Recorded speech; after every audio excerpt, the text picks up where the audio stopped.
皆さん、おはようございます。ハーバード大学のライシ。Ladies and gentlemen, good morning.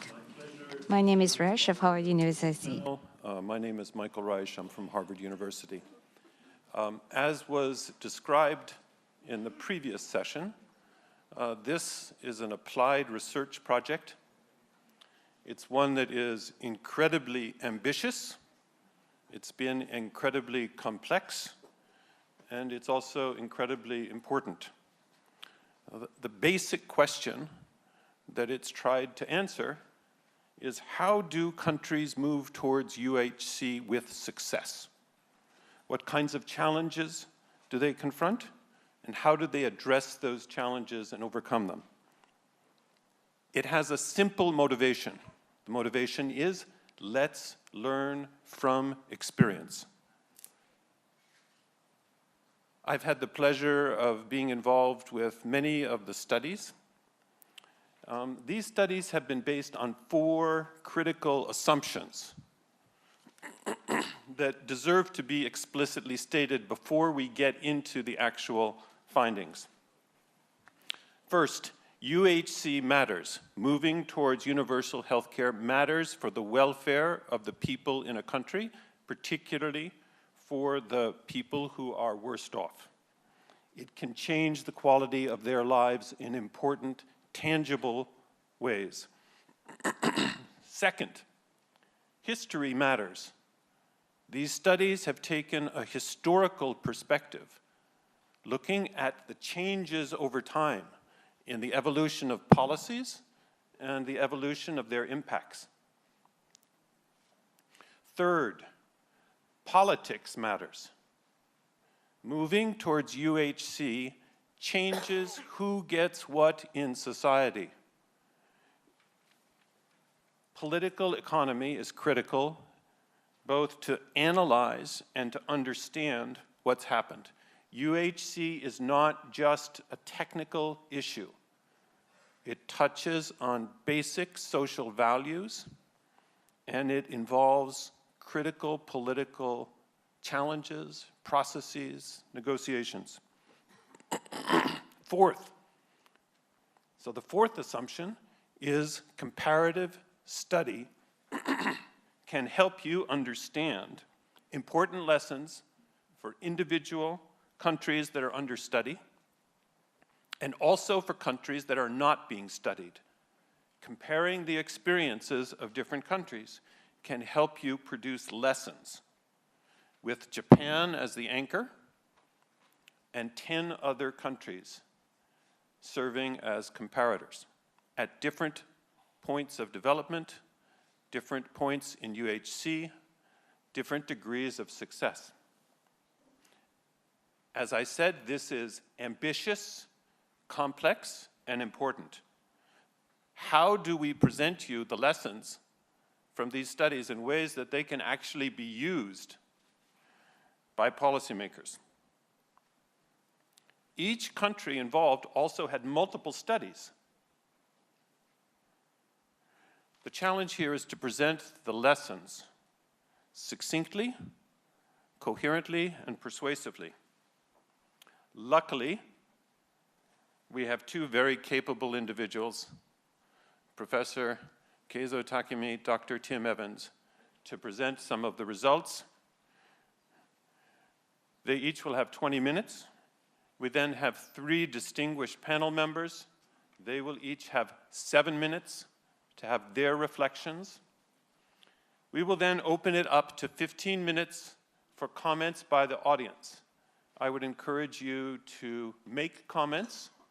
I would encourage you to make one comment relatively briefly, so that we then can have a multitude of different comments from people in understanding the lessons of these very important studies.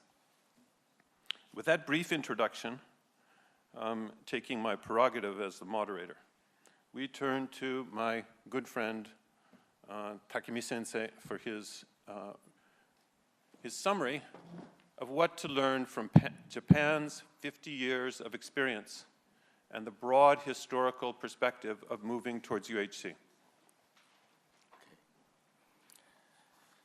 Your Excellencies, distinguished guests, and ladies and gentlemen, this is the wonderful occasion for myself to talk about the importance of the universal health coverage. And I should say that we should not discuss the universal health coverage in an isolated manner. Today, I would like to share how Japan has created a unique policy package for the universal health coverage, and Japan created the combination of the universal health coverage and the growth strategy to achieve inclusive and sustainable development. This is a positive side of Japan's experience in a UHC. Next slide, please. Next, please. Yes. This is the older picture, and this is the older pictures, the left side, and the old picture and the new picture, all the symbol of the Tokyo metropolitan area. Now, I would also like to touch upon the current challenges that the country is facing. Our Minister of Finance, Taro, also just mentioned about it, which will provide the negative perspectives of Japan's health policy and its history. I hope that these two dimensions, both positive and negative lessons of Japan's UHC policy, will provide you with insights. The key policy messages in your handouts reflect these points. Japan's quest toward the UHC started in 1927, 13 years after the Tokyo station opened, the leftist picture. And after the World War II, under the strong and sustained political leadership, the country invested in its health system. In 1961, Japan achieved the universal health coverage. The country also enjoyed the rapid economic growth. Tokyo Tower, the middle, was the symbol of the economic recovery of Japan. And this was constructed in 1958. And in 2011, 2 years ago from now, Japan celebrated the 50th anniversary of the UHC. The next year, in 2012, the Sky Tree was opened. Next, please. Now, Japan's social health insurance system started as a Bismarckian model when the employment-based health insurance programs were introduced in 1921, I suppose. Only 3% of the population was covered at that time. Reflecting the wartime demand for healthy workforce and soldiers, the residence-based programs were introduced in 1938. And after the World War II, UHC became a tangible goal for establishing a welfare state. The Japan achieved UHC while the country was still a middle-income country, $4,291 GDP per capita. This year, universal pension coverage was also attained.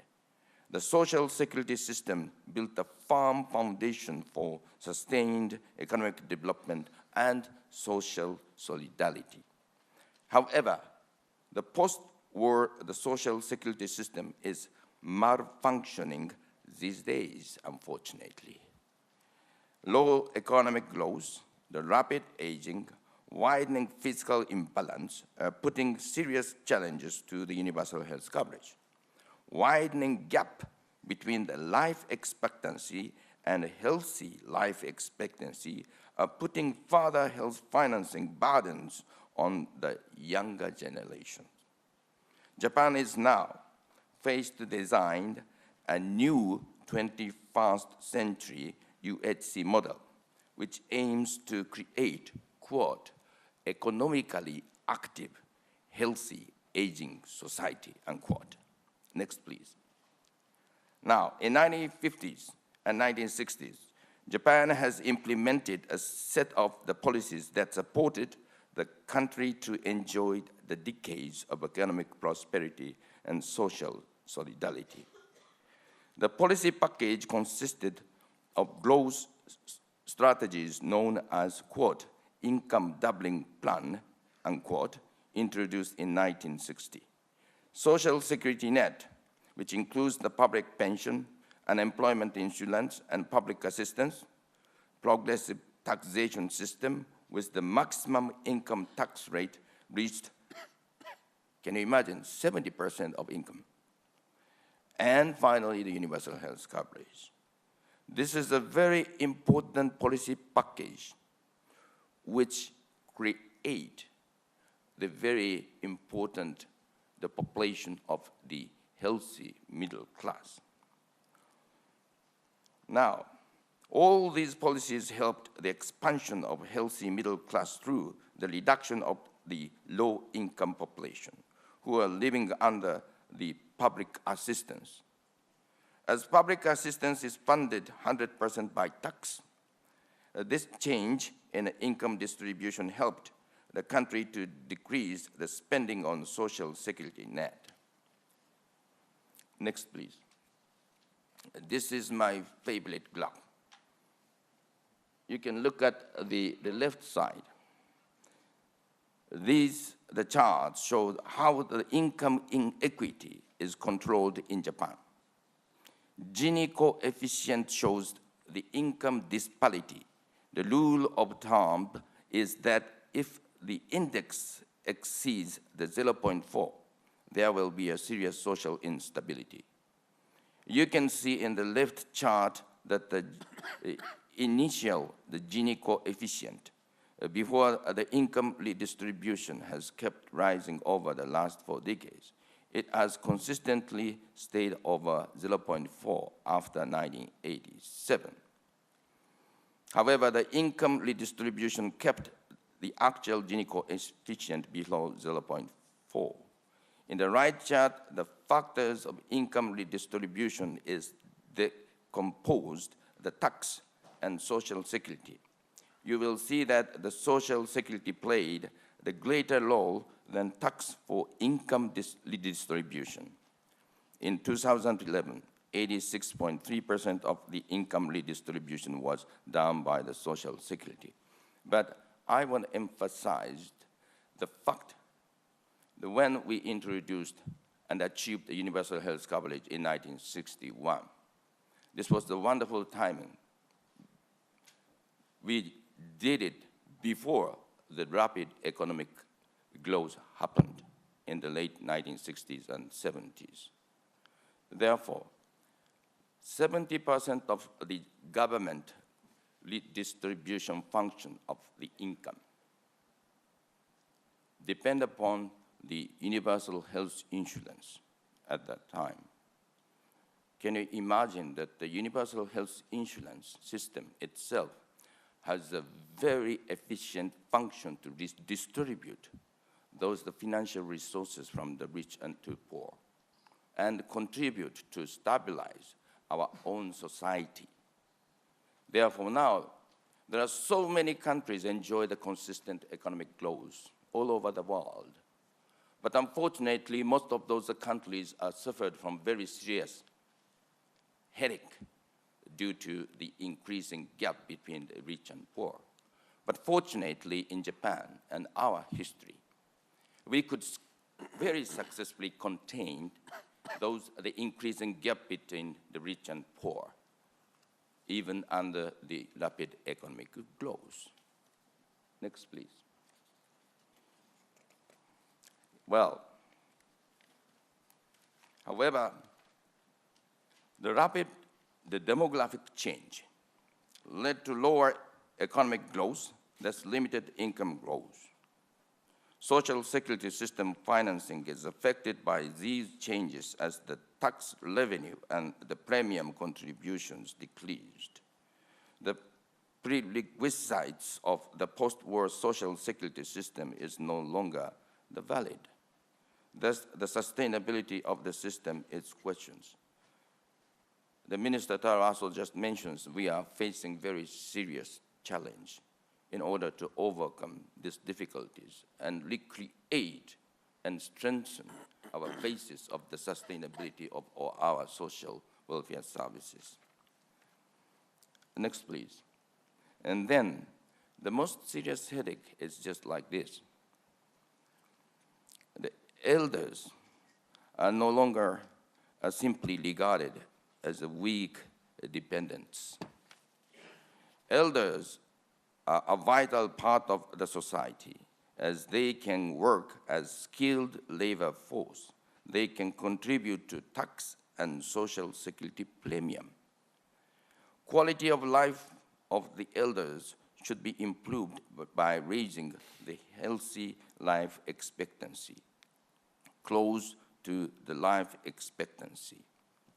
And proactive preparation for aging is needed to avoid the political paralysis and interference from the vested interest. This is the really the serious headache of ours. Increasing gap between the life expectancy and healthy life expectancy brought about increasing population of the elderly who really needs elderly care services. And also those guys feel very unhappy at the final stage of their own life. How we can overcome this very serious social issues under the demographic change. This should be a first given a priority to overcome. And then, next please. The physical space is shrinking rapidly in Japan. The left chart shows that the total government expenditures expanded. The total revenues followed a declined trend. The differences of the two are called the, quote, opening mouth of an alligator, unquote. Now, the mouth is so widely open that it could swallow the body. Japan has tried to sustain its post-war social security system through the debt financing in the hope that the fiscal situation will turn well for the last 2 decades. However, the combination of rapid aging, low economic growth, and sticky deflation have prevented the restoration of the fiscal status. In 2012, the gross debt to GDP ratio reached the historic high level, near 230%, which exceeded the end of the World War II level. How we can overcome those serious dilemmas? But we will do it. But the most important, the target, is to contain the increasing gap between the life expectancy and healthy life expectancies, and how to create the new employment policies which can accelerate the elderly and healthy population to work continuously and contribute for the economic vitalities. As you know that we have now the so-called Abenomics, which has the wonderful success to recover our economy at this moment. However, the Abenomics can revitalize our own economic vitalities. But in addition to that, this new challenge of us, the restructuring of our social safety nets, is to recover and revitalize our social dynamics as well. Both the social and economic dynamics should be recovered under the new challenge of our own country policy making. The final, I would like to say that firstly, this is the conclusion, the lessons learned from Japan's 52 years history of the universal health coverage. First, in Japan, the gap between the life expectancy and healthy life expectancy has been expanding, which contributed to the increase of the population that need both health care and long-term care. Second, the rising the health life expectancy and closing the above-mentioned gap are the top policy priorities. Second, low and middle income countries will be able to transit smoothly to a healthy aging society by learning from Japan's experiences, while they need to expand healthy and well-educated middle class. They also need to prepare for aging well before the actual aging starts. And fourth, Japan was successful in expanding healthy and well-educated middle class. However, the country has confronted resistances against the policy and political reforms from the vested interest and lobbying groups. Although the institutions and policies had already ended their historical role. This is a very serious political lesson we have already taken. Once we build up the universal health coverage, under which so many interest groups came out, and when the system itself, come to the end of their own historical role and recreate the new system for the aging, those are the outdated, so many groups are still politically very active and resist for the reforms.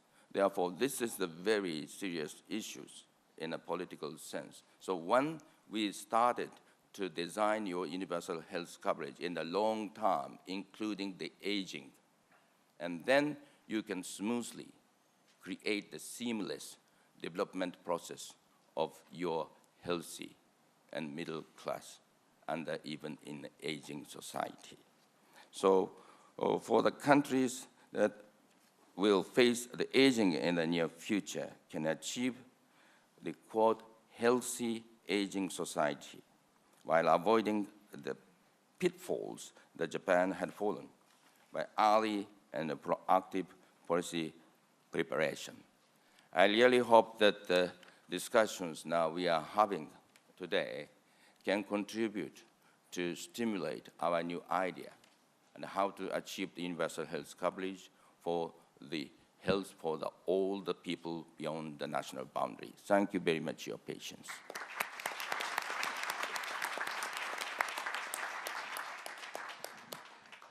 Thank you, Keizo, for that very eloquent presentation about the challenges that Japan is currently confronting.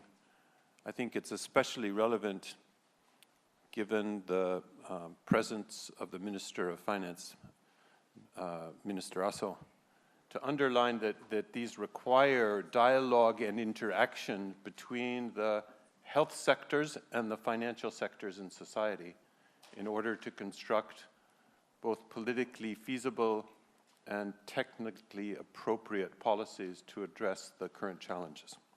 So we turn now to Tim Evans to present from the World Bank, who will present to us the results of the 10-country studies that were done under the auspices of the Japan World Bank Partnership Program. Great. Thank you very much, Michael. Again, good morning to everyone. We have difficulty counting at the World Bank, and so I'm not sure whether it's 10 or 11, but this presentation says emerging lessons from 11 countries. So let's see where we get to at the end. My objective here is to share some of the lessons that have been generated through these studies. Importantly, these studies reflect a growing demand from low and middle income countries for technical advice and investment support in designing and implementing UHC policies and strategies. I want to emphasize demand because as President Kim said, the World Bank was not at the forefront of advocating UHC, certainly in Thailand in 2001. And it's countries that have been saying, their populations, their politicians have been saying, we need comprehensive reforms that serve our entire population. And so it's really, I think, the opportunity of the multilaterals, the World Bank and WHO, to recognize and respond to that demand. And in part, this study has allowed us to do that in a scientific way. We have 11 country case studies at different stages of universal health coverage, focusing on 3 parts of the puzzle: the political economy, financing, and the health workforce. And through that, looking at how we can identify and share lessons. The framework for the studies was really one with these 3 intersecting bubbles. On the left is the health financing with its functions related to revenue generation or resource mobilization, risk pooling, and purchasing.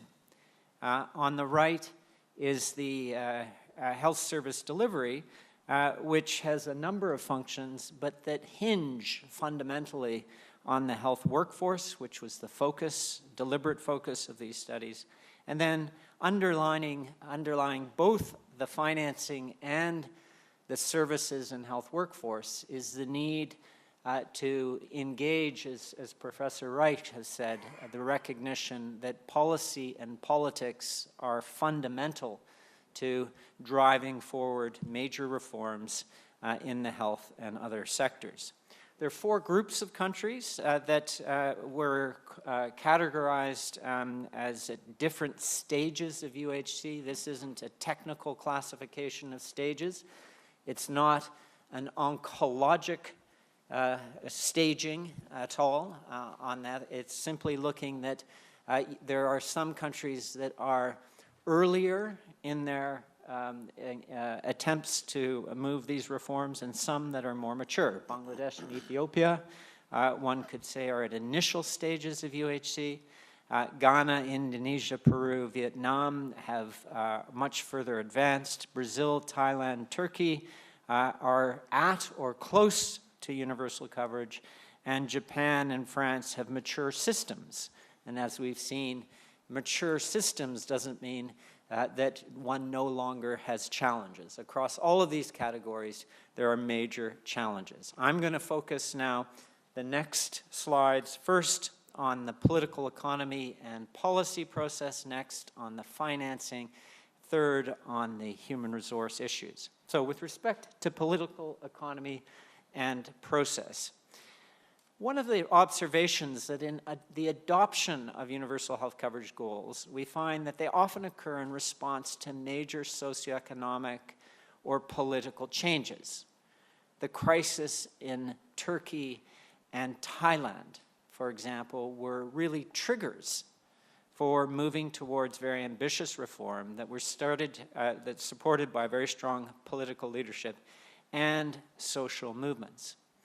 Expanding coverage has been done often in an incremental way. It doesn't happen overnight, and it requires bringing together a lot of legacy systems and vested interests, which are really where the art and finesse of finding that thread of unity in diversity is extremely important.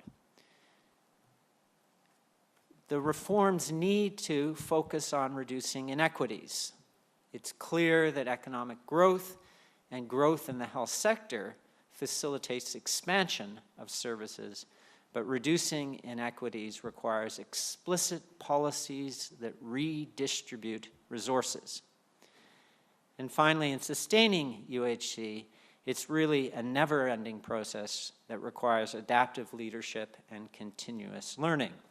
So that's political economy, some more granular lessons through the cases with respect to the importance of strong leadership and social movements. The Brazil's Sanitarista movement advocated for more equitable health reforms and played a critical role in institutionalizing the principle of universalism in the 1988 Constitution.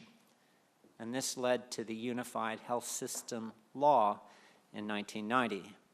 And similarly, as mentioned by President Kim earlier, that Thailand's Rural Doctors Society, which was composed of health professionals who worked and were committed and are committed to rural areas, were very instrumental in doing a lot of the groundwork, the grassroots work in the UHC reforms that were adopted in 2001, and again, as President Kim reminds us, and not recommended by the World Bank. There are further lessons related to the importance of understanding that economic growth and favorable macroeconomic conditions are helpful but not sufficient conditions for equity. And so this issue of pro-poor policies, redistributive policies, is absolutely critical. And also securing continued commitment for budgetary priority of health in the context of the larger fiscal envelope. With respect to financing, there are three main functions that the studies focused on: revenue raising, risk pooling, and purchasing. On revenue raising, it's clear that countries rarely have the opportunity of relying on a single source of resources. And increasingly, these are diverse. And so this diversity of resources needs to sort of reflect context related to health needs, economic stage of development, but also the demographic profile of the population. We do know that all health economies are growing everywhere, but if we don't actively manage that growth, and in particular understand the importance of including the private sector in that sense of growth, then we may have challenges avoiding regressive and distortionary revenue mechanisms. In terms of pooling, the evidence is very strong that single pools are more efficient and equitable, and they also facilitate cross-subsidization and redistribution. So the challenge then is, how do you move to those single pools, again, when you start with many different systems? No magic bullet there, but certainly the direction and intent is clear. And then with respect to purchasing, we know that resource constraints are universal. So value for money purchasing is essential in achieving and sustaining universal health coverage. And we had a recommendation from one of the participants yesterday that all countries should have health technology assessment. Institutional capability is one way of facilitating it. We also heard yesterday that core public health services, those that really have to be delivered by the state, are a universal priority. They can't be overlooked in the context of thinking about what gets financed in universal health coverage. And evidence-informed purchasing institutions are required to negotiate prices and incentives with both providers and suppliers. Some of the more specific lessons to countries that we have heard about: Brazil's unified system functions as single provider and purchaser for the health services under the UHC. However, we know there's also a very large private sector which challenges the UHC in Brazil. Thailand's National Health Security Office is a single purchaser for the majority of the population under its universal coverage scheme. And Turkey's Social Security Insurance is the single purchaser of health services, which integrated all 5 of the previously fragmented health insurance programs. Further on this issue of integrating multiple programs into unified risk pools, we've seen in context of Ghana a very ambitious effort under the National Health Insurance Scheme, which just celebrated its 10th anniversary and seems to be doing very well despite challenges.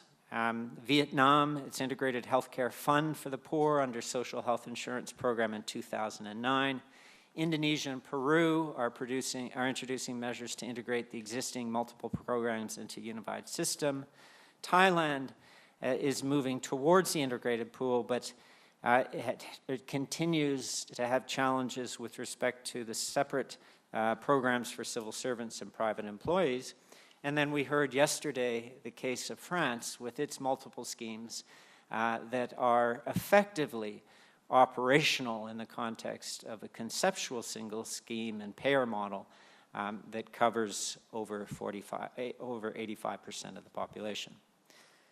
With respect to human resources, availability, distribution, and performance were the three areas that were looked at. In terms of increasing availability, there was a lot of attention in terms of scaling up the health professional education that needs to be accompanied by quality assurance systems to ensure that the expansion is going to provide competent and capable professionals, but also a need to look at who is recruited into educational institutions. We know that if you simply recruit those who have had golden spoon opportunities to grow up in urban areas, their likelihood to practice in rural disadvantaged areas is very low. So if recruitment into educational institutions looks at the socio-demographics of the country and reflects those in admissions, the likelihood of those individuals practicing in a way that corresponds with needs of the country is much greater. In terms of distribution, there is some encouraging evidence that countries can reduce geographic disparities in the workforce through a number of different strategies, which include better pay, better working and living conditions for health workers, and career planning, as well as I've just mentioned, recruiting students into the health workforce from disadvantaged communities. And in terms of workforce performance, we know that it is dependent on a number of issues, but very important in delivering on universal health coverage. And so quality education, remuneration, the labor market, which is extremely important. We learned, for example, with the ASEAN Free Trade Agreement that there's likely to be major movement of health workers in the ASEAN region in 2015. Which will provide huge challenges for managing national labor workforces. Some of the more specific lessons in terms of countries that the scaling up of health professional education needs to be informed by health needs with capacity for quality assurance and accreditation. Accreditation as a function is a difficult one.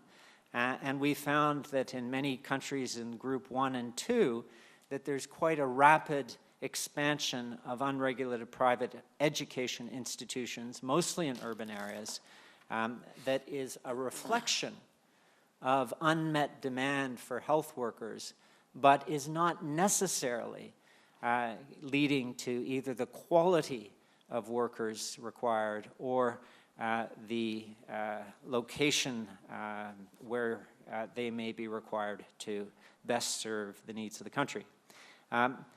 Vietnam and Indonesia are giving very high priority to increasing quality assurance and accreditation of health professional education systems. But it's not only about health professionals. We heard yesterday and have heard elsewhere that there are a lot of innovative approaches to training and deployment of front-level and mid-level health workers that are absolutely essential in bringing the promise of UHC to every community.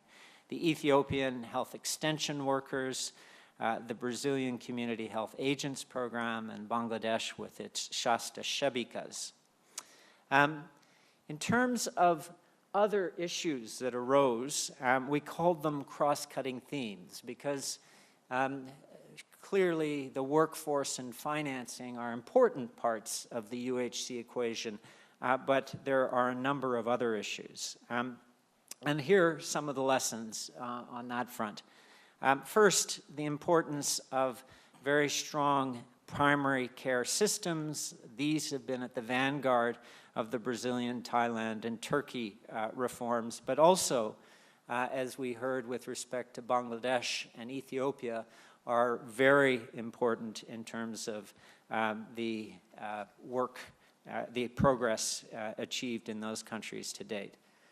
Next slide shows that it's not only primary care systems, hospital reforms too can contribute very importantly and need to contribute importantly to UHC. We had comments yesterday that quality of services have to be looked at very seriously because often those drive patterns of utilization. And so this is an area that requires a lot of attention. And also this issue related to coordinating financing and service delivery reforms, they're not delinked. And we've seen that this, they come together with respect to what needs to be purchased, and this can be informed by rational models of choice and health technology assessment, but how they're delivered can also be strongly influenced by incentives through things like results-based financing. So, a few conclusions, and it's perhaps a little ambitious to talk about conclusions, but there are some very strong common themes that emerge. First, UHC adoption and expansion requires strong leadership. We know that. Short-term wins secure public and political support and provide opportunity for tackling the longer-term agenda of change. We know that agenda of change requires voice and participation, and it needs to be inclusive of the needs of the young and the old, the entire population. We know that economic growth is critical, but not sufficient. We have to have pro-poor policies to reduce disparities in access to health care and improve financial protection. You have to continually balance the challenge of revenue generation and expenditure. All countries universally confront budget ceilings, and so as Professor Wright said yesterday, it is the perpetual challenge. It never goes away. Delivering, next slide, effective health services requires a multi-pronged approach to strengthening the health workforce. It goes beyond just adding new staff. We need to think about the quality of our education systems. We have to think about health workers' careers, the working environment and labor markets, and we have to think about how to align financial and non-financial incentives for higher performance. We have seen that we have to have active investments in comprehensive primary care and public health services to improve access, control preventable, communicable diseases, and also manage healthcare costs. We've also seen that as countries commit and move toward the goal, the continuous process of trade-off and competing demands, these are really the tough choices, which can either be coverage enhancing or coverage eroding. And therefore, it's critical that countries have the means and tools to measure progress towards UHC and make the necessary adjustments and revisions to their policies. So in terms of next steps, we said yesterday we need to focus on the outcomes of interest. Time-bound targets for universal health coverage are critical. We think there are two. We'll talk about these later today. First is targets for coverage of service. Second is targets for financial protection. These need to be accompanied by benchmarks from progress, for progress which are much more nuanced and specific to the inputs that are critical. The HRH inputs related to production, distribution, quality, as well as the financing functions related to mobilization, pooling, and purchasing. And I would add, as somebody did yesterday afternoon, accountability. We need to have better evidence of what works, formal evaluation of strategies, as well as an ability to identify and in-source innovations as they arise in practice.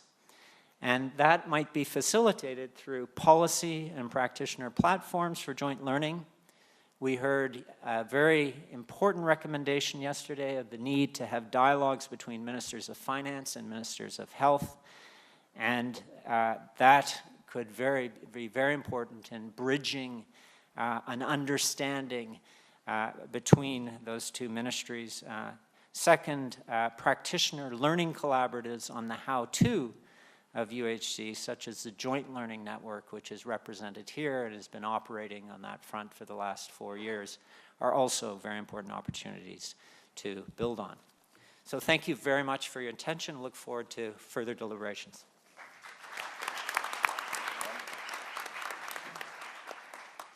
Thank you, Tim.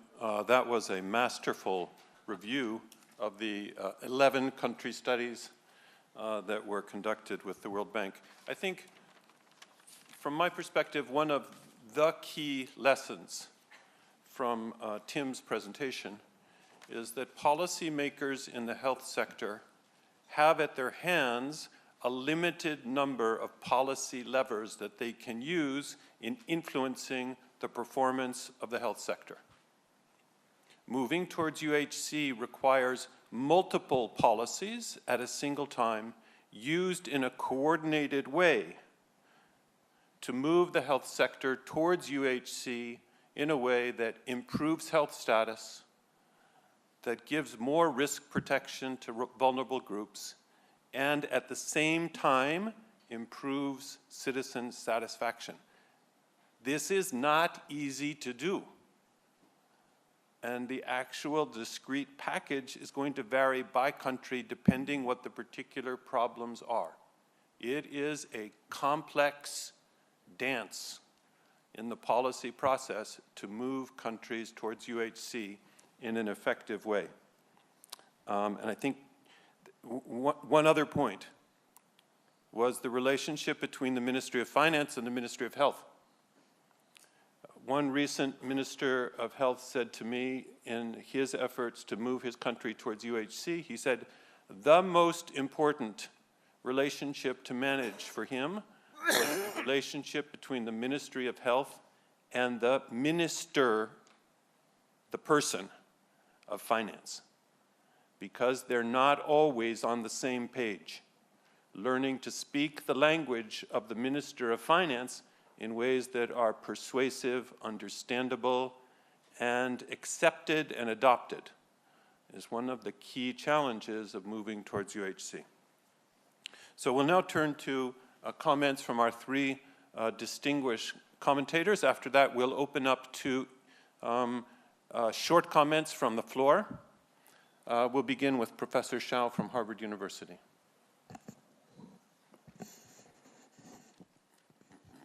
Thank you, Michael. Tim gave such a wonderful, masterful summary. He said everything I want to say. So I think the only thing I can contribute is just offer 5 reflections. Needless to say, universal health coverage is a noble, inspiring, universal goal. The question is, how do you go from here to there? And that's what the 11 cases illustrated. But the first point of reflection I want to offer is that Japan's historical experience tell us that at every stage of Japanese socioeconomic development, Japan was able to improve the health of its people and the equity of healthcare. This is what Keizo mentioned several times. So it's something in progress. The second lesson I think Japanese taught us, as well as further confirmed by France, is that a health system is like an organism. It's living. It has to keep on changing, adapt itself to the external environment. Like, again, what Keizo said about aging of the Japanese population and the socio-economic development and the economic cycles of every nation. So there's a good news then. All of us will have a job for decades to come. The second point I like to make is that we all the 11 cases talk a great deal about what they did on the functional blocks, like human resources, financing, and so forth. But it did not teach us in a very concise way, how do you improve these functional blocks? We have 11 cases. Each one tells us a different story. But I will argue, as an academic, the academic actually moved beyond that. We actually know more about how to do it. In other words, we have synthesized the experience around the world. But that knowledge has not found its way into the international organizations for some reason. I will urge WHO, World Bank, and other international organizations really trying to focus on how, not what you do, but how do you actually change the health system and move toward universal health care. The third point is that we learn from all the countries through their history. One thing we should not do, that is introduce social health insurance for the civil servants and formal sector first. If you want to introduce social health insurance for civil servants and the formal sector workers, you should do what Ghana did. And also Ethiopia is thinking of doing, is include the indigent and poor people in at the same time. Otherwise, your resources will be drawn to those who get covered, and they are the upper middle class. Because these civil servants and formal sector workers are the middle class of the low income and the middle income people. And then actually you produce a more inequitable system rather than a more equitable system. So to me, there's a lesson to be learned that should be highlighted from the 11 cases.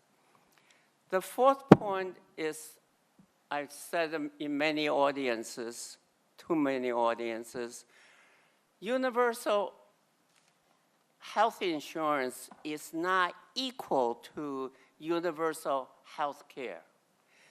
Universal health care says you have to assure the covered people have access to the services you promise them. Insurance is not service. As I said yesterday, if you do not assure you have the services available that you have promised, then you have an empty promise. And that's what we learned not only through the 11 countries, but around the world. Majority of the countries actually gave an empty promise, if you look at the evidence. And that's something we can learn. And then my last point is that has not been brought up, but in a very tangential way. Namely, you can get additional resources through efficiency gains. In health, we're riddled with poor governance and poor management. We have a long legacy of bureaucratic management. WHO was brave, actually, on put in writing by Margaret Chan that you can gain at least 30% by improving the efficiency of your healthcare delivery. That should be a measurement that Tim, the World Bank, want to produce, that should be another measurement you can add to it. Thank you very much.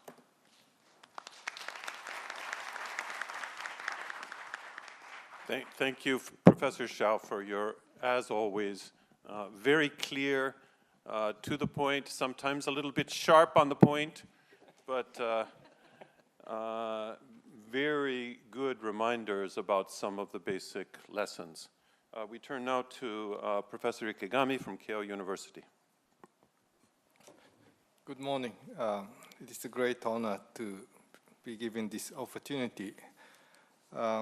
I would like to make some comments about managing expectations in health policy, because I think this is a key to achieve and maintain universal health coverage.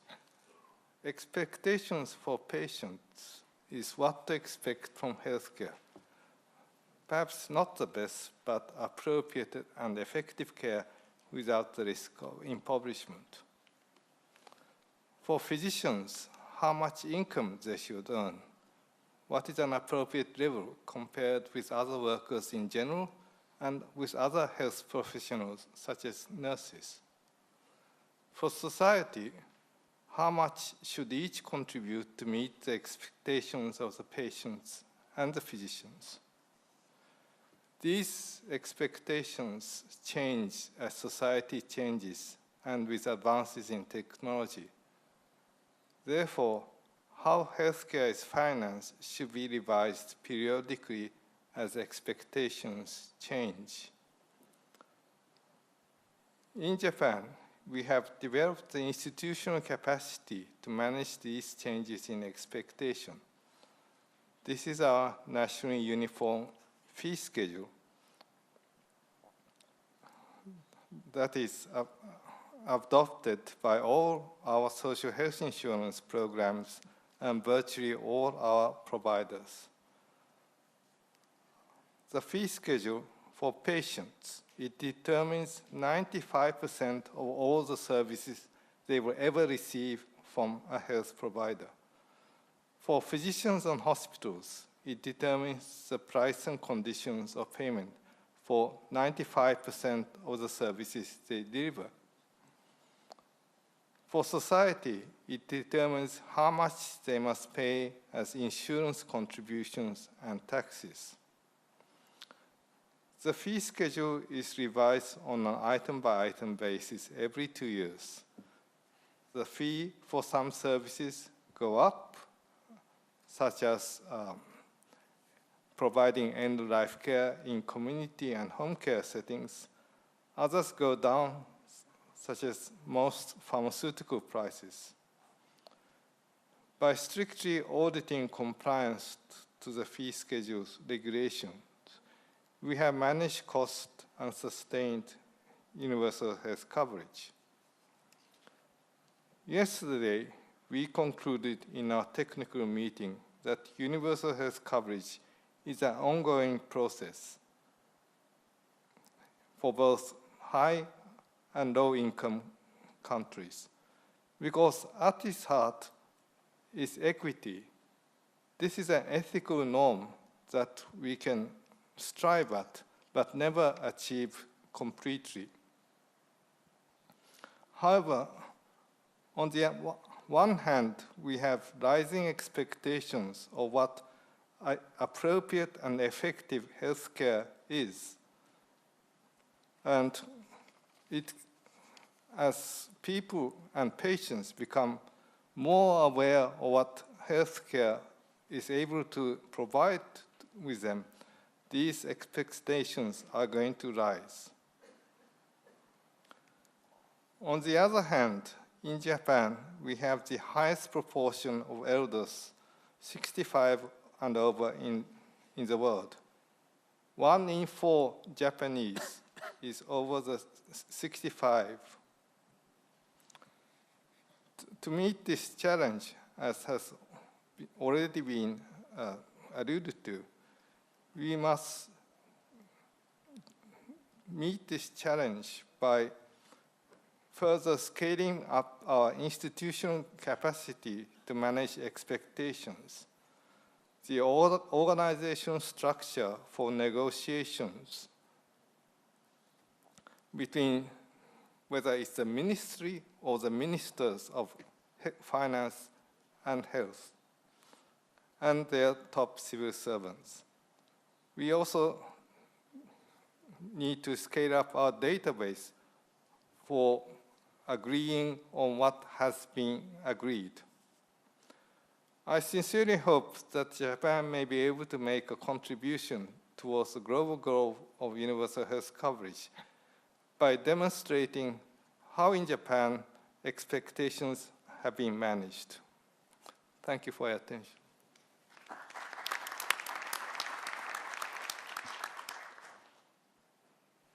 I think that's a very important and profound kind of point, which is how do societies both understand expectations, assess expectations, and then manage them in a coordinated way. And I think this involves, as Professor Ikeyami said, partly questions of ethics, but it also involves technical dimensions of policies as well as political negotiations among key partners. We turn next to Professor Sun-Won Kwan from Seoul National University. Thank you, Michael. First, a short reflection on the health insurance system in Japan. Well, UHC of Japan is a bit of paradox because it has a fee-for-service system and it has a multiple sickness fund system, but it's a very good performance.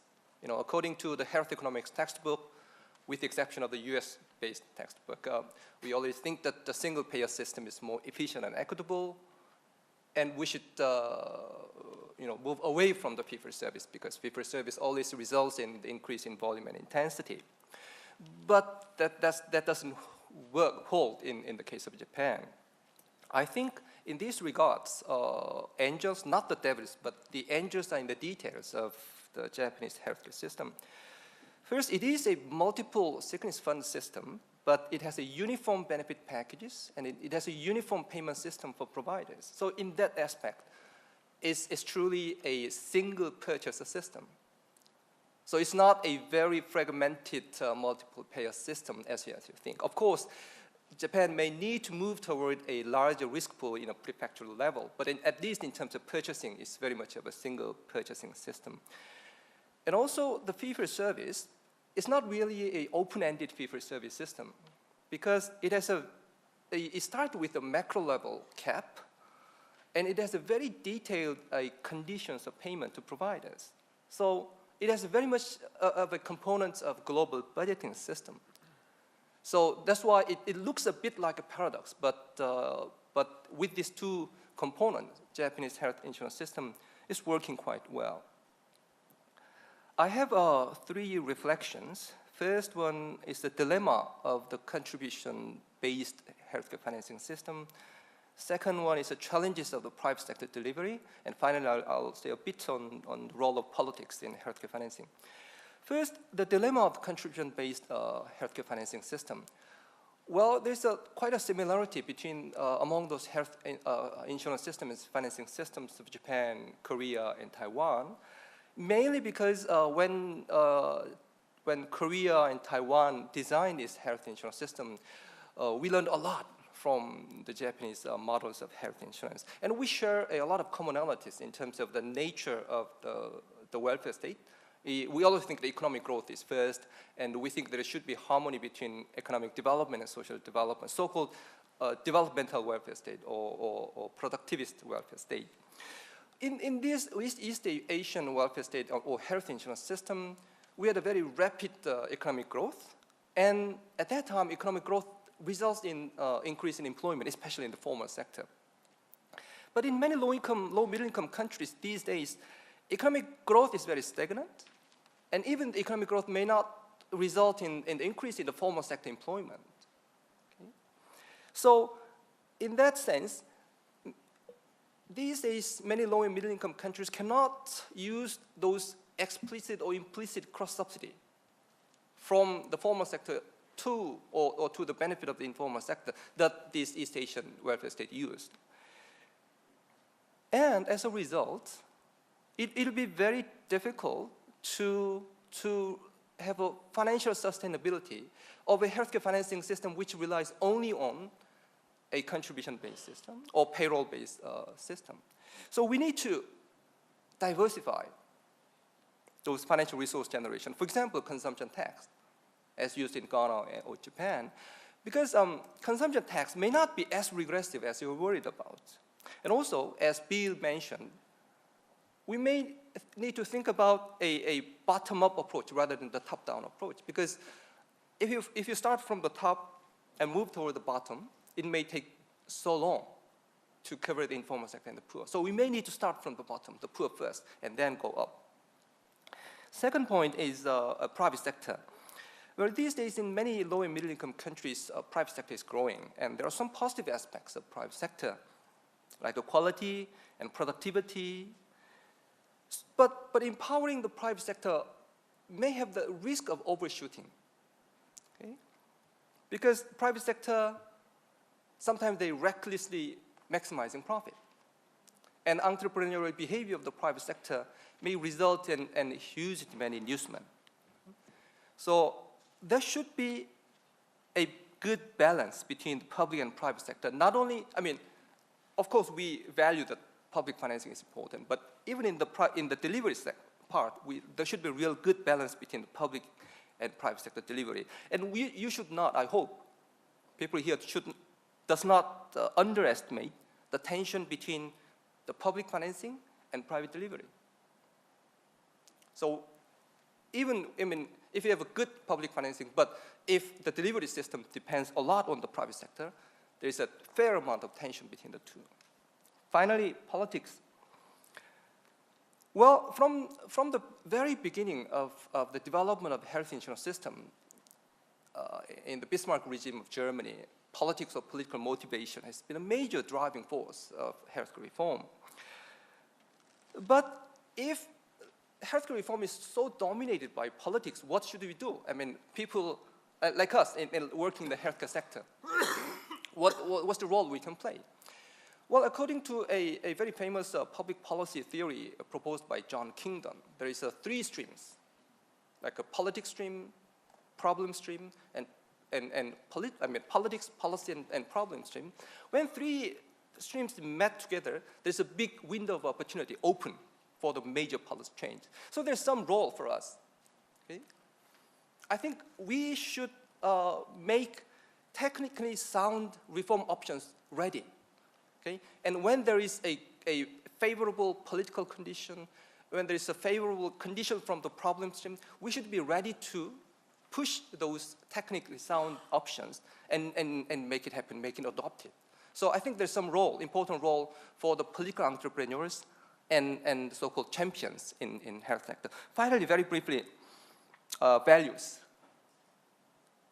You know, healthcare reform, we cannot avoid the value judgment, like priority setting in the allocation of the scarce, very scarce healthcare resources. Well, benefit package decisions are quite important, okay? And we should base these benefit package decisions on like a transparent process and objective criteria like cost effectiveness criteria. But those evidence or cost effectiveness, they are not enough. We need to incorporate the values of the general public. And under a very uncertain policy environment, guaranteeing an optimal outcome is very difficult. Rather, we had better focus on the fair process or procedural justice. And I think incorporation of the values and preference of general public will be very vital in guaranteeing not only the fiscal sustainability, but also the political sustainability of the healthcare financing system. Thanks. Good.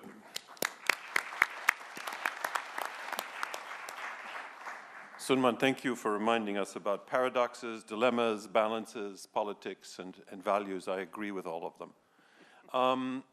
So we have 10 minutes left in this session. If you put your sign up, I'll do my best to recognize that you turn your name card vertically. I'll do my best to recognize it. If you keep your comment to 1 minute, maximum 2 minutes, we'll be able to get 5 or 6 people to say something about the lessons of the session. I have 4 that I see, 5 that I see, 6 that I see. We're done. We'll start with Sam. Kuni-san. Okay, I'm Osamu from Global Fund.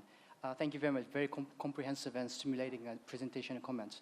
I just want to emphasize, because Tim just touched upon value for money, the purchasing, but beside that, the financing, health financing, the value for money is very important, the efficiency, because we are dealing with 3 diseases. It is quite easy to attain kind of a health, the universal coverage, but if you deal with multiple priority diseases and a lot of interventions and multiple the risks, quite difficult to the set kind of packaging.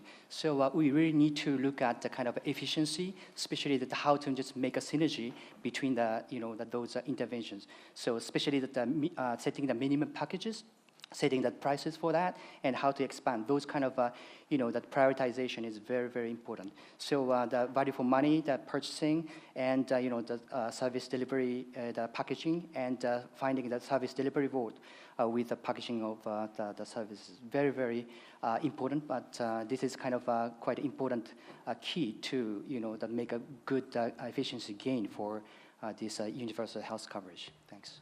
Good, thank you for that reminder from the Global Fund about the importance of efficiency and the potential for improving the performance. Soji, if you would also just say your name and identify your...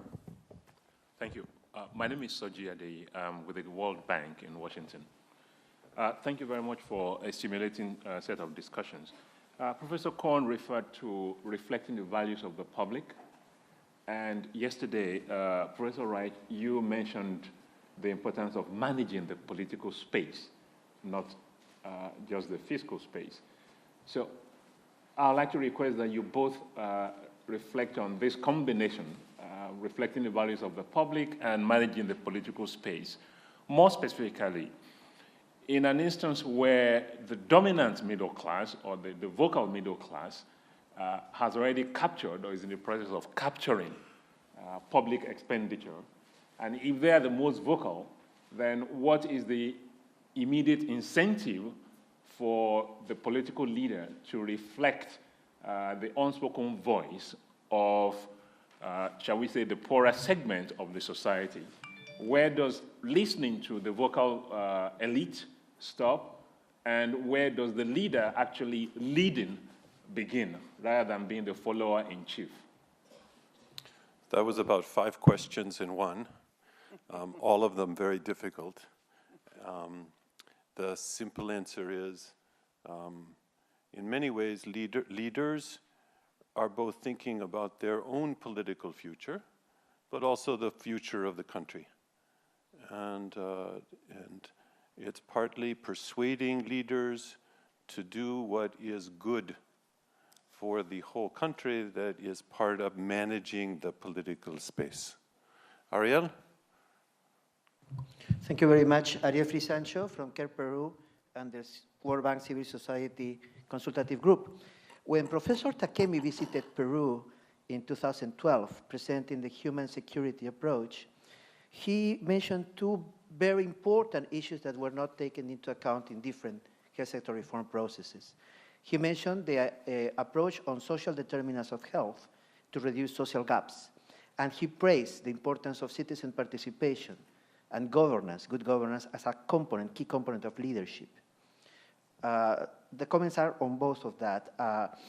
What universal health coverage should include as a key component the social determinants of health, or as Professor Michael Marmot suggests, they could be a parallel set of indicators with the same mandate for the governments, and the citizen participation and governance issues, why this issue never appears whenever we talk health sector reforms processes and why accountability has not. They don't appear ever.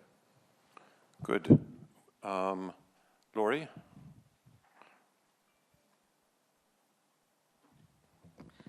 Thank you. Lori Garrett from the Council on Foreign Relations in New York. Quick questions, two fast ones to Tim. First, have you looked yet at economies that have made choices regarding healthcare workers, seeing the remittance flow back to their economy as more valuable than retaining those healthcare workers within the society, and how that flow, particularly from Philippines, may shift with the ASEAN agreement? And secondly, in terms of seeking diverse sources of financing, which was repeatedly stressed as essential for almost all the low and middle income countries that are being addressed, how do you imagine moving the silo money in global health, which is clearly the dominant form of money available in the world today, into the UHC phenomenon? So how does the Global Fund money move in? How does tuberculosis money move in? How does HIV money move in? How does maternal care designated money move in? How does this happen? Thank you. Joe, I think I saw yours. And then the last question will go to the minister from Senegal. Okay. Thanks. And hi, I'm Joe Cutson from WHO. I first just really wanted to compliment the speakers and particularly Bill's very clear statement about what not to do. And I think we're not so far apart in the international organizations, and at least you as an academic on that issue in particular. Just one suggestion on Tim's comments about some of the summary points, and it's particularly for my colleagues at the bank, friends and colleagues at the bank, which is that to take on the agenda of, for example, results-based financing and linking payment to results in that sense and to priorities, it's going to require an additional level of engagement with finance ministries. This is not just about levels of funding, but fundamentally changing the flexibility with which public funds can be used. And the bank is well positioned, I think, to take on this issue of public sector financial management and linking that more explicitly into the health reform process. Otherwise, it will not be possible to scale up this type of intervention. Thank you. Minister from Senegal. Thank you. Congratulations to all the speakers. I would like just to ask if for countries like Senegal, where we are starting now to work on universal health coverage, do you have some quick wins or some recommendation? Because what we see is that often it is taking a lot of time to happen. And we would like to go faster and to learn from others. So I would like to see if we can have also maybe a list of some good ideas we can use and be able to do a very good job, but quicker. Thank you. That's a really important comment. Quick wins are important to provide positive feedback to keep moving in the right direction. At the same time, the process of moving towards UHC takes years, sometimes decades, and as the case of both Japan and France show, it doesn't really ever stop. I'm going to take the chair's prerogative to stretch the time limit just a little bit to give our two speakers a chance to briefly, 2 minutes each maximum, respond to anything that they would like to say. So, which one first?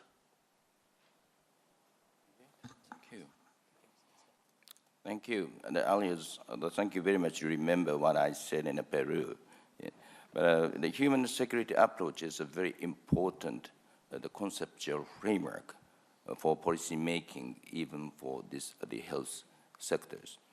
And we focus on the community and people and try to combine the most efficient framework, which combine the top-down decision making for human protection, and from the bottom-up side, the human empowerment, but always focus on the people and the community. In this context, the participation of the civil society is decisively important to implement the policy itself at each level in the most efficient way.